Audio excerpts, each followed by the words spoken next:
वेड भाग 37. श्री.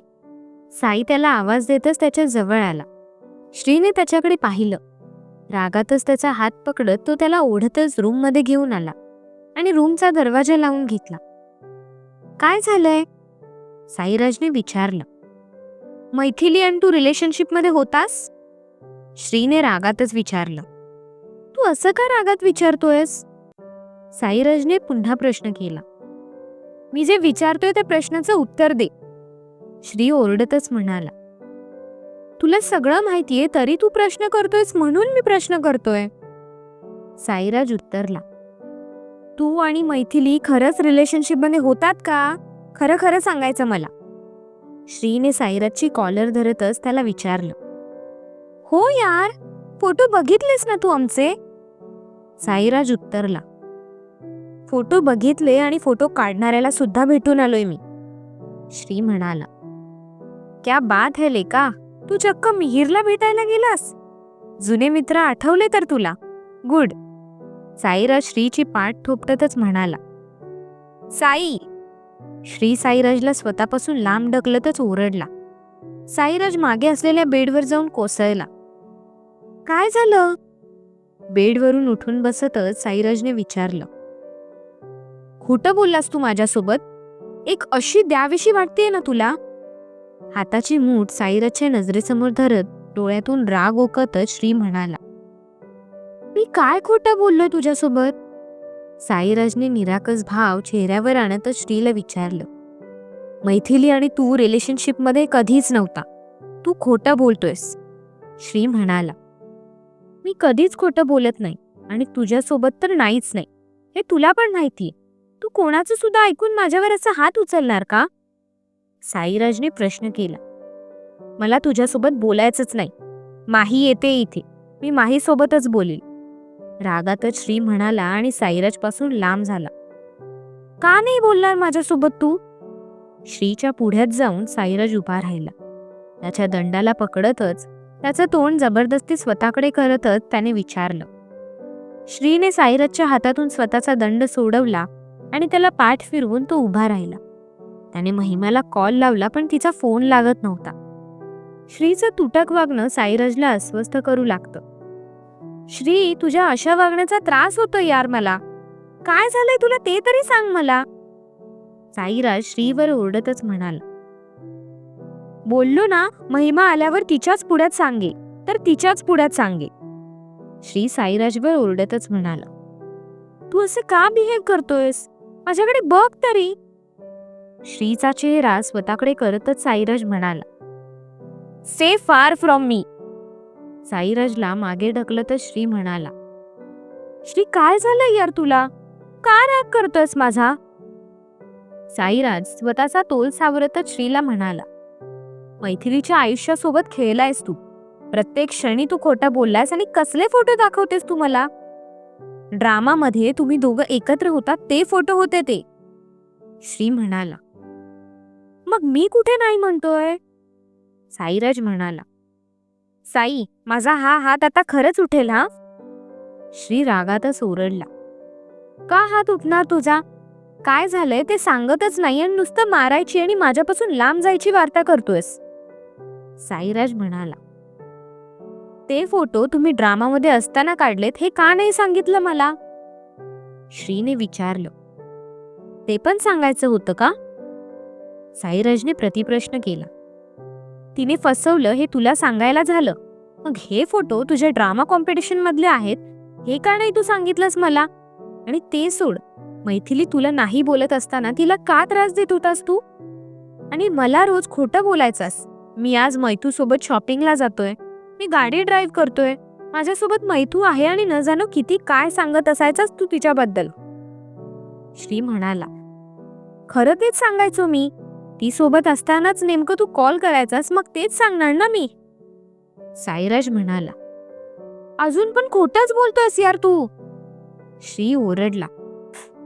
काय खोटं बोलतोय यार मी? आणि तुझ्यासोबत खोटं बोलून मला काय भेटणार? तुला कोणी माझ्याबद्दल भडकवलंय ते सांग, मी बघतोच त्याच्याकडे. एक मिनिट, तू मिहिरला भेटून आलायस ना? त्यानेच भडकवलं असणार तुला माझ्याबद्दल. त्याच्याकडेच बघतो मी. साईराज रागातच म्हणाला आणि खोलीबाहेर जाऊ लागला. साई, वेडेपणा करू नकोस हा. श्रीने त्याला अडवलं. इज्जत मध्ये बाजूला व्हायचं आता. मगासपासून शांतपणे विचारतोय तर तुला कळतच नव्हतं? तुला नक्की काय झालंय हे तुझ्याकडून मला कळणार नसेल तर मी मिहिरलाच विचारेल, तेही माझ्या भाषेत. साईराज श्रीला राग दाखवतच म्हणाला. तू मिहिरला का मध्ये घेतोयस? श्रीने विचारलं.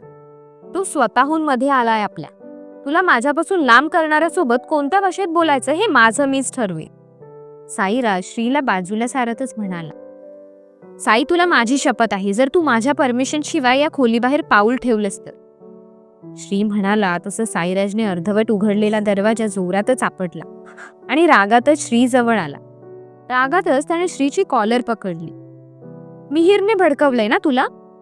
श्रीला राग दाखवतच त्याने विचारलं. नाही, श्री म्हणाला. खा माझी शपथ मग. साईराज सुद्धा म्हणाला. तू उगाच इश्यू करू नकोस साई. साईराजच्या हातातून स्वतःची कॉलर सोडवतच श्री म्हणाला आणि बेडवर येऊन बसला. महिमाला फोन लावण्याचं काम त्याचं चालू होतं, पण तिचा फोन लागत नव्हता. तिला मेसेज करायला जाणार तोच साईराजने त्याच्या हातातून मोबाईल काढून घेतला. साई, मोबाईल दे. श्री म्हणाला. शपथ मागे घे. मला रूम बाहेर जाऊ दे, मग मी मोबाईल देतो. साईराज रागातच म्हणाला. तू कुठेच जाणार नाहीस. श्री उत्तरला. श्री, शपथ मागे घे, मला राग नको देऊस. साईराज वैतागतच म्हणाला. नाही घेणार मी मागे. श्री म्हणाला. असं बोलतोयस मग तुझा हा मोबाईल ना मी. म्हणत साईराज रागातच मोबाईल जमिनीवर आपटायला जाणार तोच श्रीने त्याला अडवलं. जवळ आलेल्या श्रीला साईराजने रागातच बेडवर ढकललं आणि तो उठायच्या आत त्याच्यावर सवार होऊन तो बसला. इज्जत मध्ये शपथ मागे घेतोयस की मी माझ्या पद्धतीने तुला ती मागे घ्यायला लावू? साईराजने विचारलं. मी नाही मागे घेणार. तू मिहिरला या सगळ्यामध्ये आणू नकोस. त्याने मला काहीच सांगितलं नाही. श्री म्हणाला. ते मी त्याला जाऊन विचारेल ना. तू शपथ मागे घे. साईराज म्हणाला. नाही घेणार. श्री ओरडतच म्हणाला तसं साईराजने बुक्का त्याच्या पोटात मारली. आई ग साई. श्री पोट धरून कळवळू लागला. साईराजला स्वतःवरून उठवण्याचा प्रयत्न त्याचा चालू होता, पण साईराज तीळ मात्र सुद्धा हलला नाही. इज्जत मध्ये शपथ मागे घेतोयस की अजून एक देऊ? साईराज हाताची मूळ श्री समोर धरतच म्हणाला. मिहिरने नाही काही सांगितलंय मला. तू त्याला नाही भेटणार. तुला माझी शपथ. श्री म्हणाला. श्री. साईराज मोठ्यानेच ओरडला आणि पुन्हा श्रीच्या पोटात एक बुक्का मारू लागला. साई. श्रीला पुढे बोलवलंच जात नव्हतं. जोर जोरात तो खोकू लागला. एक शपथ मागे घ्यायला बोललो तर तू दुसरी शपथ घालतोयस. का राग देतोयस यार मला? साईराज चिडून म्हणाला. माझ्या शपथीला खरंच एवढं इम्पॉर्टंट देतोस का? उगाच ड्रामा करतोयस. श्री साईराजचे दोन्ही हात पकडत म्हणाला. माझ्या आई पप्पांपेक्षा जास्त तुला इम्पॉर्टंट देतोय मी. तुझ्या प्रत्येक शब्दाला किंमत देत आलोय मी. तुला माझ्याबद्दल भडकवून माझ्यापासून कोणी लांब करणार असेल तर जीव घेईल मी त्याचा. फक्त तू शपथ मागे घे. मग मिहिरचं काय करतो मी, तू ते बघच फक्त. साईराज श्रीची कॉलर धरतच त्याला धमकावत म्हणाला. 15 तारखेला मैथिली तुला भेटली नाही. ती तिच्या होणाऱ्या नवऱ्यासोबत मुंबईतच होती. तरी तू त्या दिवशी माझी खोटी शपथ घेतलीस? श्रीने विचारलं. तुझी खोटी शपथ मी का घेईल? आता परत परत तेच तेच बोलत राहिल्यास ना तर एकच अशी देईल ना, मी परत उठणार पण नाहीस तू. साईराज चिडून म्हणाला. असं होणार असेल तर सिरियसली दे. तसं पण मला तिच्याशिवाय राहायला नाही जमत आहे. श्री रडतच म्हणाला. कोणाशिवाय? साईराजने गंभीर होतच विचारलं. श्री काहीही न बोलता शांत बसला. श्री, कोणाबद्दल बोलतोयस तू? साईराजने विचारलं. श्री, मी तुला काहीतरी विचारतोय. साईराज त्याच्या अंगावरून बाजूला झाला. श्री तसाच बिछाण्यावर निपटून पडून होता. जुन्या आठवणीत तो हरवून गेला होता. इथे सिग्नेचर कर. मी दोघांचे फॉर्म काउंटरवर सबमिट करून येतो. श्रीने साईराजचे ऍडमिशनचे पेपर साईराजकडे सोपवतच म्हटलं. माझं अजून ठरत नाहीये. मी उद्या येऊन माझा फॉर्म भरतो. तू तुझा भर. साईराज ऍडमिशनचा फॉर्मचा रोल करत श्रीला म्हणाला, चुरगळतोयस का? मी खूप मुश्किलीने भरलाय तो फॉर्म. श्रीने साईराजच्या हातातून फॉर्म काढून घेतला. खिशातून पेन काढत त्याने साईराजच्या पुढ्यातच त्याची सिग्नेचर केली. लेका, तू माझी सिग्नेचर करायला लागलास की. साईराजने डोळे मोठे करतच म्हटलं, थँक्स. श्रीने हसतच म्हटलं, थँक्स काय? कौतुक नाही करत आहे मी तुझं. साईराज म्हणाला, तरी पण थँक्स. मी फॉर्म देऊन आलो. तू ही बाईक घेऊन बॅक गेटवर भेट मला. इथे 11 वाजलेत यार. मॅच सुरू होण्याआधी आपल्याला स्टेडियमवर पोहोचायचंय. म्हणत श्री पळतच तिथून निघाला. Shri, I am not interested in this college यार. साईराज बाईकवर बसूनच ओरडला. फीस पण मीच भरतो. श्री पळतच ओरडला. वेस्ट होईल तुझी फीस. साईराज देखील ओरडून म्हणाला, तुला किडनॅप करून तुझ्या डॅड करून वसूल करेल मी. डोंट वरी. म्हणत श्री कॉलेजच्या बिल्डिंगमध्ये शिरला. सगळे स्टेडियमवर मॅच बघायला गेले वाटतं. काउंटरवर कोणीच नाही हे बघून श्री स्वतःशीच पुटपुटला. सगळ्यात आधी त्याने साईराजचा फॉर्म आणि त्याचे डॉक्युमेंट काउंटरवर बसलेल्या रिसेप्शनिस्टकडे सबमिट केले. रिसेप्शनिस्ट त्याने दिलेले डॉक्युमेंट तपासू लागले. श्रीने कानात हेडफोन खुपसले आणि साईराजला फोन लावला.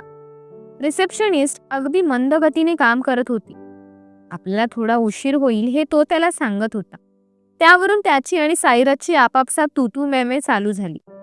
तोच कोणीतरी त्याच्या खांद्यावर हलकेच थोपटले. श्रीने वैतागतच मागे वळून पाहिले.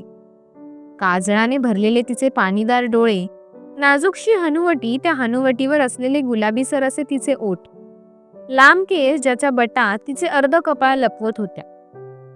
तो आकर्षित चेहरा श्री बघतच राहिला.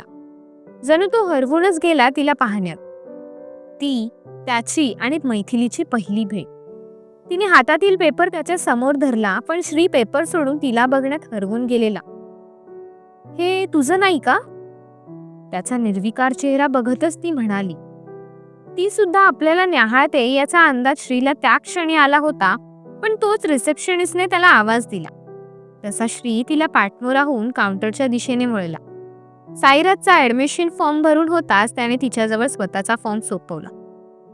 एलसी. रिसेप्शनिस्ट ओरडली. त्याला अटॅच केलेलं मी. श्री बॅग चाळतच म्हणाला, हे तुझंच एलसी असेल, इथे खाली पडलेलं. मैथिलीने त्याच्यासमोर कागद धरतच म्हटलं. श्रीने तिच्या हातातून कागद काढून घेतला. ओ येस, थँक्स. तिला स्मित देतच तो म्हटला आणि पुन्हा तिला पाठमोरा होत रिसेप्शनिस्टकडे त्याने एलसी सोपवला. साईराजचा फोन त्याला येऊ लागला. साई 2 मिनिटं यार. श्री फोनवरच म्हणाला. दोघांचंही ऍडमिशन होताच तो घाईतच मागे वळला. मैथिलीची आणि त्याची टक्कर होणार होती, तोच ती 2 पावलं मागे झाली. काही क्षण दोघांची पुन्हा नजरानजर झाली. श्वास दोघांचेही वाढले होते. मैथिली त्याच्या बाजूने वाट काढत स्वतःचं ऍडमिशन करायला म्हणून पुढे काउंटरजवळ गेली. तिची ती लाल ओढणी त्याच्या हाताला स्पर्शून गेली. पुढे जाताना त्याने पुन्हा एकदा मागे वळून तिच्याकडे पाहिले. मैथिली. रिसेप्शनिस्टला ती तिचं नाव सांगत होती. तिचं नाव ऐकून गोड हसू श्रीच्या ओठांवर आलं. तो पळतच मागच्या गेटमधून बाहेर आला. गेट बाहेरच साईराज बाईक घेऊन होता. लवकर मागे हो, मला बाईक राईड करायची. हातातील बॅग साईराजकडे सोपवतच तो म्हणाला. शर्टाच्या मधोमध अडकवलेला गॉगल काढून त्याने नाकाच्या शेंड्यावर अडकवला आणि बाईक सुसाट वेगाने तिथून पळवत स्टेडियम गाठलं. बाकीची मित्रमंडळी आधीपासूनच त्यांची वाट बघत उभी होती. साईराज व्यतिरिक्त श्रीचं कोणाशीच काही घेणं देणं नव्हतं. साईराज त्यांना मित्र समजत होता, म्हणून श्रीला त्यांना जबरदस्ती मित्र बनवून घ्यावं लागलं. नेहमी मॅचमध्ये तल्लीन होऊन मॅच बघणाऱ्या श्रीचं मॅचमध्ये लक्षच लागत नव्हतं. स्वतःचा हात धरून मैथिलीच्या ओढणीचा स्पर्श तो अजूनही अनुभवत होता. लक्ष कुठे लेका तुझं? हा मिहीर तुला काहीतरी विचारतोय. म्हणत साईराजने डोक्यात टपली मारली तसं श्रीला त्याला लागलेल्या तंद्रीतून बाहेर पडला. मैथिलीचा विचार त्याने डोक्यातून काढून टाकला आणि मित्रमंडळींसोबत मज्जा मस्ती करण्यात गुंतून गेला. जवळपास 15 दिवसांनी कॉलेज सुरू झालं, पण तरीही मैथिलीचा चेहरा, तिचा नाजूकसा आवाज आणि तिच्या ओढणीचा स्पर्श तो विसरला नव्हता. कॉलेजचा पहिला दिवस होता, पण तो तिच्याच शोधात होता. साईराजच्या बाईकवरूनच दोघेही कॉलेजमध्ये आले. आपण उद्यापासून आलो असतो ना यार, पहिल्या दिवशी कोण कॉलेजमध्ये जातं? साईराज बाईकवरून उतरतच म्हणाल. श्रीने बाईकवर बसूनच शर्टाची 2 बटणं उघडली. साईड मिररमध्ये बघत विस्कटलेले स्वतःचे केस त्याने नीटसे केले. नाकाच्या शेंड्यावर अडकवलेला गॉगल बोटांच्या चिमटीत पकडत, गॉगलची एक कडा मिटवत दुसरी कडा छातीवर टेकवत शर्टाच्या मध्यभागी खुपसली. शर्टाच्या बटनावर गॉगल टांगत तो बाईकवरून उतरला. जास्तच शायनर झालास लेका, साईराज त्याला चिडवतच म्हणाला. श्रीने हसतच त्याच्या गळ्यात हात टाकला. तो त्याच्यासोबत मस्ती करतच कॉलेजमध्ये जाऊ लागला. तोच वनिशासोबत गेटजवळ उभ्या असलेल्या मैथिलीकडे त्याचं लक्ष गेलं. श्रीचा चालण्याचा वेग आपसुकच मंदावला. मैथिलीने तिरपी नजर त्याच्याकडे फिरवत त्याला स्मित दिलं, पण स्वतःच्याच विचारात असणारा श्री तिला बघण्यात इतका तल्लीन होता की तिला स्मित घ्यायचं भान सुद्धा त्याला राहिलं नाही. तिने छोटंसं तोंड करत त्याच्यावरून नजर हटवली, तसं आपण काहीतरी चूक केली याची जाणीव त्याला झाली. किती भारी दिसते यार ती, साईराज मैथिलीकडे बघतच म्हणाला. ब्लू वाली का? श्रीने घाबरतच विचारलं. पिंक वाली, साईराज म्हणाला. तसं श्रीने घाबरतच त्याच्याकडे पाहिलं. ए श्री, मला ती खूप आवडलीये यार. तू प्रे कर की ती आपल्याच क्लासमध्ये असेल. अदरवाईज ती ज्या क्लासरूम मध्ये असेल तिथे जाऊन मी बसेल, साईराज म्हणाला. श्री अजूनही स्तब्धच होता. तुझ्याशी बोलतोय मी, लक्ष कुठे आहे तुझं? साईराजने चिडतच श्रीच्या पोटात बुक्का मारला. तू उठसूट मारत काय राहतोस यार? मी, श्री पोट धरतच म्हणाला. मग तू आजकाल असा मेंगाल्यासारखं का राहतोस? मी एकटाच बोलत असतो आणि तुझं लक्षच नसतं, साईराज श्रीला प्रेमाने स्वतःजवळ ओढतच म्हणाला. ए लैला मजनू, तुमचा रोमॅन्स झाला तर जाऊयात आत. मिहीर दोघांना चिडवतच तिथे आला. सोबत सौरभ देखील होता. I am very excited to see my classroom, Saurabh म्हणाला. आणि मी तिला बघण्यासाठी, साईराज म्हणाला. तसं श्रीने तोंड पाडतच त्याच्याकडे पाहिलं. तिला कोणाला? प्रेमात पडलास की काय? मिहीरने विचारलं. तेही पहिल्याच दिवशी, सौरभ देखील म्हणाले. तसंच काहीसं, बट ती आपल्याच क्लासरूम मध्ये असायला हवी यार. नाही श्री, बिना मला राहावं लागेल. साईराज मित्रमंडळींसोबत बोलतच आत आला. क्लासरूम मध्ये येता श्रीला मैथिली दिसली. तसं हृदयाची धडधड वेगात होऊ लागली. त्याने साईराजकडे पाहिलं. साईराजची नजर सैरभर फिरत होती. साईराज तिलाच शोधत होता. श्रीने मान खाली घातली आणि रिकामी बाकडा बघत साईराज सोबत तिथे बसला. श्री यार, ती आपल्या क्लासरूम मध्ये नाहीये, साईराजने तोंड पाडतच म्हटलं. श्रीने त्याच्या बोलण्यावर काहीच प्रतिक्रिया दिली नाही. मी दुसऱ्या क्लासरूम मध्ये बघून येतो, सर यायच्या आत परत येतो, साईराज म्हणाला. तुला कसं माहिती आपल्याला सरच आहेत? श्रीने साईराजला अडवतच विचारलं. अंदाजे बोलतोय यार, मी आलोच, श्रीचा हात सोडवतच साईराज म्हणाला. कुठेही जायची गरज नाही, ती इथेच आहे, श्रीने तोंड पाडतच म्हटलं. कुठे? साईराज एक्सायटेड होतच म्हणाला. आपली नजर श्रीने मैथिलीच्या दिशेने फिरवली. तसं साईराज तिच्याकडे बघतच पुन्हा श्रीच्या बाजूला बसला. श्रीने एक नजर साईराजवर व एक नजर मैथिलीवर फिरवली. मैथिली मैत्रिणीसोबत गप्पा मारण्यात व्यस्त होती, तर साईराज तिला बघण्यात. श्री, तुला बॉयफ्रेंड असेल का? साईराजने विचारलं. श्री डोक्याला हात लावून शांत बसून राहिला. तुझ्यासोबत बोलतोय मी, श्री काहीच बोलत नाही हे बघून साईराज म्हणाला. साई, माझं डोकं दुखतंय, तू बडबड बंद केलीस तर बरं होईल यार, श्री म्हणाला. श्री साईराज समोर आपलं मन मोकळं करत होता. तुला पण मैथिली आवडत होती, मग हे बोलला का नाहीस मला? साईराजने विचारलं. I don't want to lose you, but you are disgusting, Shri स्वतःचे डोळे पुसतच म्हणाला. का शिव्या देतोयस ते तरी सांग, मला माहिती असतं तर मी लांब राहिलो असतो यार तिच्यापासून, साईराज श्रीला समजवतच म्हणाला. मस्ती मस्ती तुला भरपूर वेळा बोलून दाखवलेलं, पण तू तिच्यासाठी खूप वेळा झालेलास, म्हणून मला तिच्यापासून लांब राहणंच योग्य वाटलं. बेंगलोरला गेल्यावर सुरुवातीचे काही दिवस मी तुझ्यापेक्षा तिला जास्त मिस करत होतो. खरं सांगू तर मी परत यायचं ठरवलेलं, पण ती तुझी फ्रेंड झाली हे तुझ्याकडूनच कळलं. मग तू रोज तिच्याबद्दल बोलत राहायचास ते कळल्यावर मी तिला विसरण्याचा निर्णय घेतला.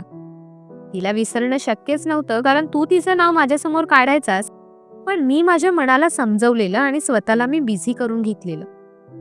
श्री म्हणाला. मग आत्ता तू माझ्यावर का राग काढतोयस? साईराजने विचारलं. कारण तू मला मैथिलीबद्दल सगळंच खोटं सांगत आलास. ती आणि तू कधीच रिलेशनशिपमध्ये नव्हतात. श्री म्हणाला. किती वेळा सांगू तुझ्यासोबत खोटं नाही बोलत आहे म्हणून? साईराज रागातच श्रीला म्हणाला. 15 तारखेला ती मुंबईलाच होती, मग ती तुला भेटायला पुण्याला कशी येईल? श्रीने विचारलं. तुला कसं माहिती ती मुंबईतच होती? साईराजने विचारलं. असं बोलतोयस म्हणजे ती तुझ्यासोबत नव्हतीच. श्री म्हणाला. ती माझ्यासोबतच होती. मला भेटली, मग तिचा भाऊ आला. तिचा भाऊ इथे पुण्यातच आहे. त्याला जाऊन विचार, तोच खरं काय ते सांगेल. आता त्याच्या बोलण्यावर पण तू विश्वास ठेवला नसशील, त्या कॅफेमध्ये जाऊन विचार जिथे ती आणि मी नेहमी जायचो. अजून काय पुरावे देऊ मी? तुझी खोटी शपथ घेईल का मी? विश्वासच नाही ठेवतेस तू. मला एवढा राग आहे तरी तू शपथ घातलीस म्हणून या खोलीबाहेर पडलो नाही, नाहीतर त्या मिहिरला मी आज दाखवलंच असतं चांगलं. साईराज म्हणाला. मिहिरने काहीच सांगितलं नाहीये यार. तू का त्याला मध्ये आणतोयस? ते फोटो त्याने काढलेत असं तो म्हणाला, आणि त्याला फोटोग्राफीचा क्रेज आहे म्हणून त्याने सगळ्यांचेच फोटो काढलेत असंही तो म्हणाला. मी कॉलेजमध्ये असेपर्यंत साई आणि मैथिली फक्त फ्रेंड होते. त्यांचं रिलेशन पुढे गेलेलं की नाही हे माहिती नाही, एवढंच तो म्हणाला. कारण नंतर त्याने स्वतः कॉलेज चेंज केलेलं असं तो म्हणाला. या व्यतिरिक्त त्याने काहीच सांगितलं नाही. श्री म्हणाला. मग तू माझा राग का करतोयस? साईराजने विचारलं. कारण मला असं वाटतंय की तू खोटं बोलतोयस. श्री उत्तरला. शपथ मागे घे आणि चल माझ्यासोबत. आताच्या आता मैथिलीच्या घरी जाऊयात आणि तिच्या भावाला जाऊन भेटूयात. तोच खरं काय ते सांगेल तुला. साईराज श्रीचा हात पकडतच म्हणाला. तू वेडा झालास का, जे मला मैथिलीच्या घरी नेतोयस खरं खोटं करायला? श्री विचारलं. मग अजून कसं प्रूफ करून दाखवू यार? साईराजने देखील प्रतिप्रश्न केला. श्री डोकं धरतच बेडवर बसला. साईराज त्याच्या पुढ्यातच गुडघ्यावर बसला. वेळ आली ना संपूर्ण जगासोबत खोटं बोले, पण तुझ्यासोबत कधीच नाही यार. याचं त्याचं ऐकून नको ना राग करूस माझा. तू मला तुझ्यापासून लांब केलंस ना, मग मी स्वतःला संपवून टाकेल. साईराज पुढे काय बोलणार तो श्रीने त्याच्या ओठांवर हात ठेवला. काय वेड्यासारखं बोलतोयस? श्री म्हणाला. पुण्यात येऊन तू मला भेटायला मागत नाही यार. काय चूक आहे ते सांगत नाही. तुझ्यासाठी हा जीव पण हाजीर आहे यार. एकदा बोलला असतास तर खरंच तिच्यापासून लांब झालो असतो ना. बोलून तर बघायचं होतंस. सगळेच फोटो मिहिरने नाही काढलेले, काही फोटो दोघांनी स्वतः काढलेले रे. आणि आता मी मूव्ह ऑन होतोय, मग तू का मला जुन्या आठवणीत नेतोयस यार? मला महिमाकडून कळलेलं तू पुण्याला येतोयस, पण मला तू एका शब्दाने नाही सांगितलं. विचार केला तू सरप्राईज देणार असशील, पण तुझं काहीतरी वेगळंच चालू आहे. काहीही कारण नसताना नको ना राग करूस. तू रागवलास की त्रास होतो यार. श्रीच्या मांडीवर डोकं टेकतच साईराज म्हणाला. त्याच्या बोलण्याने श्रीला भरून आलं. आय एम सॉरी, श्री म्हणाला. तसं साईराजने मान वर करून पाहिलं आणि रडतच तो श्रीच्या मिठीत शिरला. श्रीने त्याची पाठ थोपटतच त्याला शांत केलं, पण डोक्यात मात्र वेगळेच विचार चालू होते. इथे मैथिली आजारी म्हणून निनाद तिच्यासाठी गरमागरम हळद घालून दूध घेऊन आलं. गरमागरम दूध पी आणि औषध घेतलंस? निनादने विचारलं. औषध घेतलं, पण एवढं दूध नको मला. आईंनी जेवण पण भरपूर वाढलं. पोटात अजिबात जागा नाही हो. मैथिली नाक मुरडतच म्हणाली. जागा कर आणि मग पी गरानी, निनाद म्हणाला आणि बेडवर लॅपटॉप घेऊन बसला. तो बेडवर बसताच मैथिली स्तब्धपणे उभी राहिली. घाबरू नकोस, आजी टीव्ही बघतीये, ती झोपायला गेली की मी बाहेर जाऊन झोपतो. निनाद तोंड पाडतच म्हणाला. तुम्ही नका ना बाहेर झोपू, मला एकटीला भीती वाटते हो. जास्त घाबरली की मग मी अशी आजारी पडते. मैथिली म्हणाली. म्हणजे तू माझ्यामुळे आजारी पडलीस असं म्हणायचंय का तुला? निनाद खोटा खोटा राग चेहऱ्यावर आणतच तिला विचारू लागला. तुम्ही गैरसमज करून घेताय. मला असं नव्हतं म्हणायचं हो. ती त्याच्या बाजूला येऊन बसतच म्हणाली. मग कसं म्हणायचं होतं तुला? निनाद तिची नकल उतरवतच म्हणाला. तुम्ही त्रास देताय ना मला? मैथिली लटक्या रागातच म्हणाली. ते काय असतं? निनादने स्वतःच्या तोंडावर नियंत्रण मिळवतच हसू आवरतच तिला विचारलं. निनाद, मैथिली सूर लावतच म्हणाली. मैथिली, त्याने सुद्धा सूर लावला. तिने त्याच्या पुढ्यातून लॅपटॉपच काढून घेतला. मैथू, मी फाईल सेव्ह नाही केलीये घरानी. केलेलं काम परत करावं लागेल, निनाद म्हणाला. मग मला त्रास का देताय? मैथिलीने विचारलं. त्रास असा देतात? निनादने भुवया उडवतच तिला विचारलं. ती त्याच्या नजरेत बघतच राहिली. हळूहळू तो तिच्या जवळ येऊ लागला.